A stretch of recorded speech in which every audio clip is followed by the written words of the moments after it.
একটা বিষয়ে মাঝে মাঝে ভীষণ একটা আশ্চর্যজনক প্রশ্ন মনের মধ্যে জেগে ওঠে।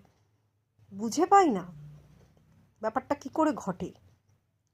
এই যেমন ধরুন, আহ, অনেকে বলে শীতকালে তাদের এত ঠান্ডা লাগে যে তারা সোয়েটার ছাড়া চলতেই পারেন না।